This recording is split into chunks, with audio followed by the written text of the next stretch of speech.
Assalamualaikum warahmatullahi wabarakatuh. Pada kesempatan kali ini, kami dari kelompok 14 mata kuliah Teknik Green Building akan mempresentasikan tentang desain greenhouse yang kami telah buat. Nama dari desain kami yaitu Simple Love dengan tema minimalis. Nah, desain kami merupakan desain yang berfokus pada kesederhanaan dan fungsionalitas. Rumah dibangun dengan luas RTH dalam bentuk taman di atas 30% atau tepatnya 41,33% luas tanah. Lalu luas rumah termasuk teras dan carport seluas 176 meter persegi atau 60,67% dari luas tanah. Lantai satu terdiri dari ruang tamu, kamar utama berukuran 5 kali 5 meter, toilet dan dapur. Lantai dua terdiri dari dua kamar anak dan dua balkon di sisi utara dan selatan. Juga terdapat lantai mezanin yang akan digunakan sebagai kamar anak. Nah, untuk rencana implementasi kategori tepat guna lahan, poin pertama yaitu rumah berlokasi di daerah perumahan Jalan Kafling Surya, Kedung Jaya, Tanah Sareal, Kota Bogor yang berdasarkan RT RW Kota Bogor termasuk daerah dengan pola ruang pemukiman. Selanjutnya, luas RTH 30% atau koefisien dasar hijau 30% yang diwujudkan dalam bentuk taman seluas 124 meter persegi atau 41,3% dari luas tanah. Taman ditutupi vegetasi secara menyeluruh yang terdiri dari rumput, semak, tanaman hias, dan pohon. Seluruh vegetasi berasal dari nursery lokal berjarak kurang lebih 10 kilometer. Terdapat 3 pohon berkayu sebagai tanaman pelindung. Lokasi pembangunan dikelilingi 8 prasarana dan utilitas dan 5 fasum. Bahan bangunan dari beton maupun kayu anti rayap. Sirkulasi udara direncanakan dengan baik, dengan pencahayaan yang cukup. Pipa air maupun lubang yang ada di rumah dilengkapi jaring-jaring, dan dinding tidak bercelah untuk menanggulangi hama. Dan yang terakhir, terdapat talang hujan pada atap yang tersambung ke tangki pemanenan air hujan untuk irigasi taman, serta limpasan di taman dapat diresapkan ke dalam tanah maupun kolam. Nah, berikut adalah peta lokasi rencana pembangunan rumah serta bagaimana di dalam RT RW divisualkan sebagai kawasan dengan pola perumahan. Selanjutnya, berikut adalah lokasi nursery taman. Nursery taman tanaman yang dipilih berasal dari Jalan Kol Ahmad Syam nomor 10 Tanah Baru, Kecamatan Bogor Utara, Kota Bogor, Jawa Barat, dengan jarak kurang lebih 9,5 km. Selanjutnya terdapat prasarana dan utilitas yang mengelilingi lokasi pembangunan. Terdapat beberapa prasarana dan utilitas yang terdiri dari jaringan jalan, drainase, pedestrian, lampu jalan, jalur air bersih, pengangkutan sampah, fiber optik, dan telepon. Selanjutnya juga terdapat fasilitas umum, yaitu terdapat sekolah, halte, swalayan, ATM atau bank, serta masjid. Selanjutnya adalah gambar kerja untuk denah lantai 1. Juga denah lantai 2. Dan berikut adalah tampak visual 3 dimensi dari pembangunan rumah. Selanjutnya yaitu kategori efisiensi dan konservasi energi. Pada poin pertama yaitu terdapat meteran listrik. Kemudian pencahayaan alami dan sirkulasi udara dengan memaksimalkan bukaan ventilasi. Selanjutnya penggunaan AC hanya 12% pada lantai 1 dan 40% pada lantai 2. Kemudian penggunaan material genting berglasur untuk reduksi panas di area atap. Lalu penggunaan kaca low E untuk reduksi panas pada area dinding. Dan penggunaan panel surya sebagai sumber energi listrik alternatif. Selain itu, kami juga melakukan perhitungan kebutuhan daya lampu. Untuk total pemakaian dalam 1 bulan didapatkan 56,91 kilowatt hour. Dan untuk alat elektronik lainnya didapatkan sebesar 2.353,8 kilowatt hour. Sehingga kalau ditotalkan dalam sebulan pemakaian listrik satu rumah sebesar 2.410,71 kilowatt hour. Penggunaan alat-alat elektronik juga menggunakan alat elektronik yang ramah lingkungan, yaitu dengan menggunakan daya listrik yang lebih rendah. Nah, sehingga digunakan 2.200 VA atau sama dengan 10 ampere. Dan untuk pelayanan listrik dari PLN direncanakan hanya 70%. Sedangkan sisanya direncanakan menggunakan panel surya berjumlah 4 buah. Selanjutnya, kategori konservasi air. Pada poin pertama terdapat meteran air. Yang kedua, pemasangan grease trap pada bak cuci dapur dan penggunaan bioseptic tank. Kami juga melakukan perhitungan terkait kebutuhan air dalam satu rumah. Kami membagi sumber air menjadi dua, yaitu sumber air PDAM dan sumber air pemanenan air hujan. Untuk sumber air PDAM, total kebutuhannya yaitu 0,5036 meter kubik per jam. Sedangkan untuk yang berasal dari pemanenan air hujan sebesar 0,656 meter kubik per jam.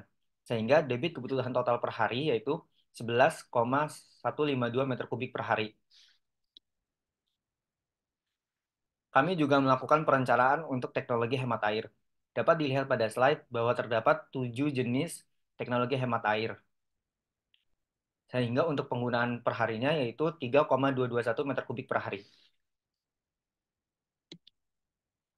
Untuk pemanenan air hujan direncanakan untuk melayani sebesar 10% untuk kebutuhan irigasi dan flush.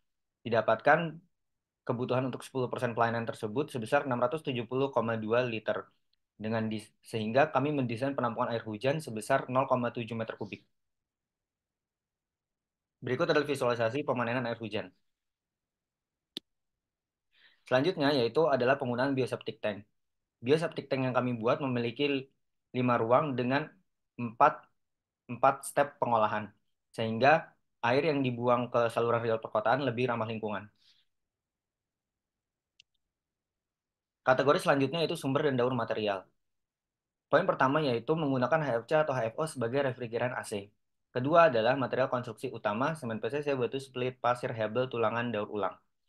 Dan yang ketiga menggunakan bahan konstruksi yang dibeli dari toko dengan radius 1000 km dan diproduksi di wilayah Republik Indonesia. Selanjutnya yaitu kategori kesehatan dan kenyamanan dalam ruang. Yang pertama yakni tidak menggunakan asbestos pada seluruh bagian rumah. Yang kedua, luas ventilasi 5% dari luas lantai dengan 50% didesain dengan ventilasi silang. Yang ketiga, sirkulasi udara keluar untuk seluruh toilet dan dapur. Kemudian, cahaya alami untuk 50% ruangan sesuai standar lux dan penggunaan lampu dengan lux yang sesuai standar. Yang berikutnya, cat rendah VOC, material non-timbal dan merkuri, dan silang rendah emisi formaldehida. Dan yang terakhir, kebisingan sesuai SNI yang berlaku pada daerah pemukiman, yaitu sebesar 55 dBA. Selanjutnya yaitu adalah manajemen lingkungan bangunan. Dalam bangunan ini direncanakan pemilihan sampah organik dan anorganik dengan bak kompos dan tempat sampah khusus sampah anorganik. Yang kedua yaitu pembangunan melibatkan tenaga ahli bangunan dan terdapat sistem kesehatan dan keselamatan baik untuk pekerja maupun penghuni rumah selama masa konstruksi berlangsung. Kemudian tersedia dokumen as-built drawing dan yang terakhir adalah menggunakan konsep rumah tumbuh. Rencana implementasi kategori untuk keamanan bencana dapat dilihat bahwa kami telah merencanakan bangunan agar tahan gempa dengan periode struktur, periode maksimumnya sebesar 0,448. Sehingga periode pakai arah X-nya sebesar 0,448 dan periode pakai arah ini juga sebesar 0,448 detik. Selanjutnya simpangan antar tingkatnya juga sudah memenuhi standar serta P deltanya juga sudah memenuhi standar. Sehingga dapat disimpulkan bahwa bangunan yang kami rancang aman terhadap gempa. Selanjutnya itu rencana anggaran biaya. Total harga dari seluruh pembangunan adalah sebesar 1.147.211.835 rupiah. Untuk kurva S-nya didapatkan bahwa pembangunan rumah dapat berlangsung selama 6 bulan, mulai dari September 2023 sampai Februari 2024. Dan untuk nilai akhirnya didapatkan untuk ASD mendapat capaian 11 poin, EEC 12 poin, WAC 11 poin, MRC 6 poin, IHC 6 poin, dan BEM 10 poin, sehingga totalnya 56 poin atau persentase pencapaiannya 73%. Nilai ini mencapai peringkat platinum.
Demikian presentasi yang dapat kami sampaikan, kurang lebih mohon maaf. Terima kasih. Wassalamualaikum warahmatullahi wabarakatuh.